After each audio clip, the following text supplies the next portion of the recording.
খুবই দুঃখজনক আমাদের জন্য যে আমাদের অভিভাবকরা আমাদের সেফটি দিতে পারতেছে, আমরা কলেজ ক্যাম্পাসেও সেফনেস। একজন শিক্ষক একটি জাতির প্রকৃত নির্মাতা, আবার সে শিক্ষক কোনো কোনো সময় হয়ে ওঠেন শিক্ষার্থীদের ভয়ের কারণ। এমনই একজন শিক্ষক বরিশাল সরকারি ব্রজমোহন কলেজের দর্শন বিভাগের সিনিয়র প্রভাষক এম মওদুদ আহমেদ, যার বিরুদ্ধে ক্লাস চলাকালীন ছাত্রীদের যৌন হয়রানির গুরুতর অভিযোগ তুলেছেন শিক্ষার্থীরা। শুধু তাই নয়, পথে ঘাটে ছাত্রীদের উত্ত্যক্ত করা, প্রাইভেট পড়তে চাপ প্রয়োগ, এমনকি গভীর রাতে ছাত্রীদের মুঠো ফোনে কথা বলতেও বাধ্য করার অভিযোগ রয়েছে তার বিরুদ্ধে। আমরা যে নিপীড়িত হচ্ছি, আমরা যে নির্যাতিত হচ্ছি, পরীক্ষার নামে, আমাদের মার্কের নামে যেই আমাদের বিরুদ্ধে যেই আমাদের যেই বিষয়গুলো থ্রেট করা হচ্ছে, এগুলোর বিরুদ্ধে আসলে সোচ্চার হওয়া দরকার। যার জন্যই আমরা আজকে এখানে এসেছি। আমাদের একটাই দাবি, স্যারের বিএম কলেজ থেকে বদলি, আর স্যার ফিউচারে কখনো যেন আমাদের এই কলেজে না আসতে পারে। সে আমাদের মতো স্টুডেন্টকে দিয়ে সে ব্যক্তিগত কাজ করিয়ে নিচ্ছে, মাল টানাচ্ছে, সে এক জায়গায় যাচ্ছে, সে হুন্ডাই করে আরেকজন নিয়ে আসতে হচ্ছে।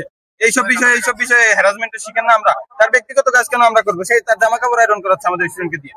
এমন গুরুতর অভিযোগে শিক্ষক মওদুদ আহমেদের অপসারণের দাবি তুলেছেন শিক্ষার্থীরা। এমনকি দাবি আদায়ে বিএম কলেজের দর্শন বিভাগে তালা ঝুলিয়ে দিয়েছে তারা। শিক্ষকের অপসারণ চেয়ে মঙ্গলবার সকালে দর্শন বিভাগের সামনে বিক্ষোভও করেন শিক্ষার্থীরা। শিক্ষকের অপসারণ না হওয়া পর্যন্ত ক্লাসে ভিড়বেন না বলে জানান তারা। সে মেয়েদের সাথে অনেক অনৈতিক আচরণ করে, সে মেয়েদের কাছে আসার চেষ্টা করে ক্লাস চলাকালীন সময়। আমরা তার কারণে অনেক লজ্জিত, কারণ স্যারে ক্লাস চলাকালীন সময় একদম কাছে এসে তার পার্সোনাল নাম্বার দেয়, মেয়েদের পোশাক নিয়ে অনেক কথা বলে। স্যারের বিরুদ্ধে আমরা আরো অনেক অভিযোগ আপনাদেরও দিয়েছি, লিখিত প্রিন্সিপালকে দিয়েছি। আমরা চাচ্ছি তার একান্ত এখান থেকে বদলি হোক। এদিকে গত সপ্তাহে শিক্ষক মওদুদ আহমেদের বিরুদ্ধে লিখিত অভিযোগ দিয়েছেন দর্শন বিভাগের অর্ধশত শিক্ষার্থী।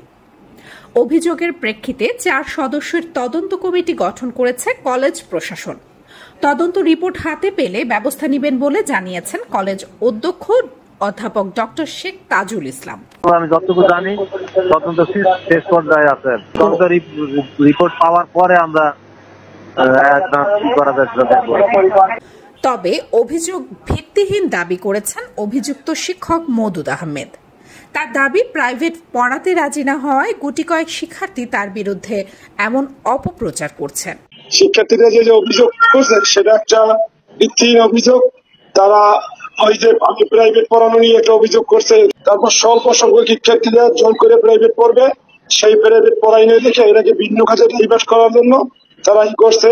এবং এটা ওই শিক্ষার্থীরা এখন আবার সেই ভিন্ন জায়গা, যে জায়গাটা তারা করছে ইতিপূর্বে বলছে, এখন আর বলে না, এখন বলে যে আমি প্রাইভেট পড়ানো চাপ দিচ্ছি। সেইটা যখন দর্শন বিভাগে বিক্ষোভ করেছে, এখানে বিএম কলেজে 1200 জন শিক্ষার্থী আছে, সেই শিক্ষার্থীর মাত্র আবেদন করেছে স্বল্প সংখ্যক শিক্ষার্থী, এবং আমার নিরপেক্ষ শিক্ষার্থীরা প্রায় 70 জন গত পরশু স্বাক্ষরিত প্রতিবাদ দিয়েছে, স্মারক দিয়েছে, আজকেও তারা ছিল। এই হচ্ছে বিষয় ভাই। শিক্ষক জাতি গড়ার কারিগর, তার বিরুদ্ধে অভিযোগ যেমন গুরুতর, তেমনি শিক্ষকের অসম্মানও কাম্য নয়। তাই যত দ্রুত সম্ভব সুষ্ঠু তদন্তের মাধ্যমে চলমান সংকট নিরসনের দাবি শিক্ষক এবং শিক্ষার্থীদের। রুবাই জান্নাত নওরিন, মতবাদ নিউজ ডেস্ক, বরিশাল।